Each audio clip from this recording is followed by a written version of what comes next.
I'm a leftist, so I Well, thank you for coming. I appreciate it. Yeah, absolutely. My brother's actually a big fan. He's up there. So do you guys punch each other or what? I come from a very conservative family, so you learn to get along with it, right? So you're the black sheep? Okay. Yeah, exactly. I actually don't disagree with most of the points that you were making, or at least a lot of them. So why are you a liberal? If not that. Well, we're in a post-label society, right? No, but what I would say is that I disagree with a lot of your conclusions. Okay. For instance, institutional racism. Yes. I mean, you can even go back 40, 50 years. Then there was institutional racism. I'm talking about now. Yeah. And I'll freely acknowledge, anyone who doesn't acknowledge there was institutional racism For sure. 40 or 50 years ago is an idiot, obviously. Absolutely, absolutely. But I mean, so to then go to the other extreme and to say that there is zero racism, institutional racism or something like that, 40 or 50 years, and I mean the fight for racial equality, I think even the most conservative person wouldn't say that it ended with the repeal of Jim Crow. No, it didn't end with the repeal of Jim Crow, obviously. Yeah. Look at the 70s and the 80s, for Exactly. sure. No, 100%. Yeah. But there's been, Absolutely. as President Obama said, there's been enormous progress. He and I disagree on the level of progress. But, but here's the question. Yeah. When people use it, and I said before I don't like vague terms. Yeah. The term institutional racism is vague. The reason I can say there was institutional racism 40 or 50 years ago is because I can name the specific institutions that were racist. Absolutely. So if you want to say institutional racism, I need you to tell me which institution is racist, and then we can go fight it together. The reason I object to the term is when people say institutional racism, generally, it's just an excuse to do nothing and complain. Right? People say institutional racism, that creates poverty, therefore more government. That doesn't wash for me. And so that makes sense to me. And so what I would say in response to that is that I mean it can be tough to identify or break down exactly what's going on. I mean, Do you see the necessity for doing so, though? 100%. I mean, I also, you're obviously a free enterprise guy. Even when you can't necessarily break down things 100%, you still sometimes, have to make a decision. It's sometimes still useful to take action.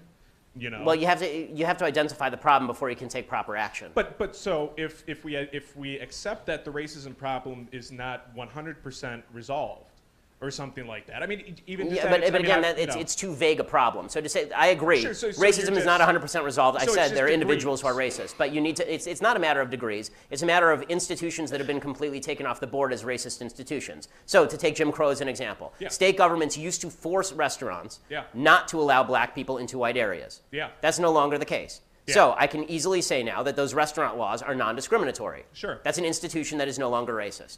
Right, and that's because that institution had a racist law, and now that racist law is gone. If you can point to somebody who's a racist, I'm happy to talk about that person and whether they should have that job. Absolutely, yeah, that makes sense. Outside of pointing to specific people, that's the only way at this point. As long as the laws are repealed, there is no institutional racism. You can point to specific institutions too, but I need something to fight. You can't send me out there to fight windmills. Yeah, I want to fight racism too, but I need something more than windmills. If we institutional racism, I mean, if we even just expand on the definition of that, even just a tiny bit, just from specific institutions, specific laws, and such, to racism prevalent throughout our institutions.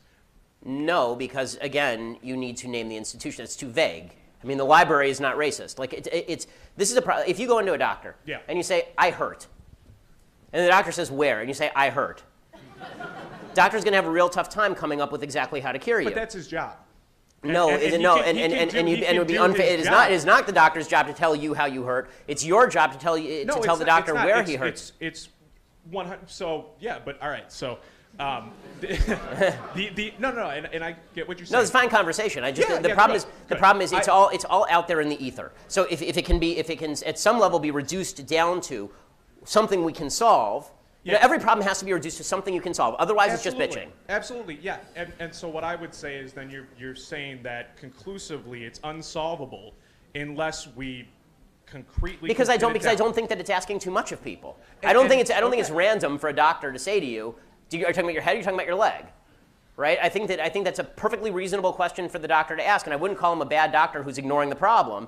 if you just come in and give him a problem that he can't even have a shot at diagnosing. Yeah, but that's not a perfect analogy either. No, it isn't a perfect analogy. It's a very rough analogy. Yeah, for sure. Yeah, well, and so, I mean, just as an example, a mute patient, someone who can't communicate their illness or their problem whatsoever. But is the implication that the black community is mute, or that the political community here is mute? Because that's absolutely not true. I'm just making it more vague, making the problem, identifying the problem, as in your analogy, more difficult. What I'm saying is that, but I'm saying like, in the past it was not hard to identify the problem. Yes. This is the point that I'm making. Why is it so much harder to identify the problem now than it was before?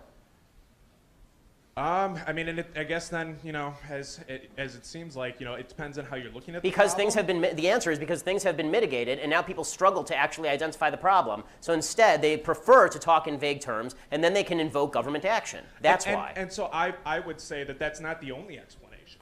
That isn't the only explanation. Okay, well then maybe there's a legitimate.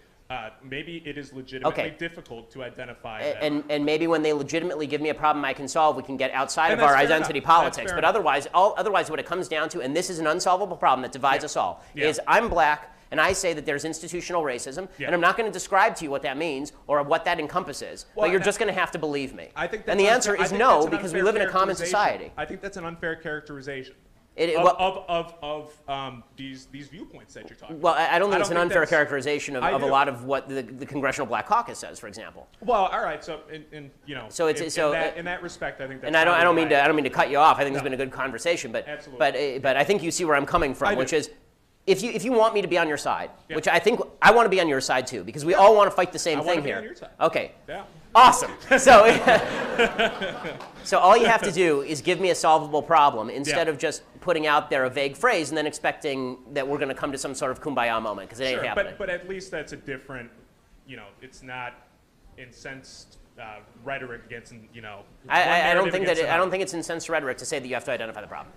So thank you. Thank you.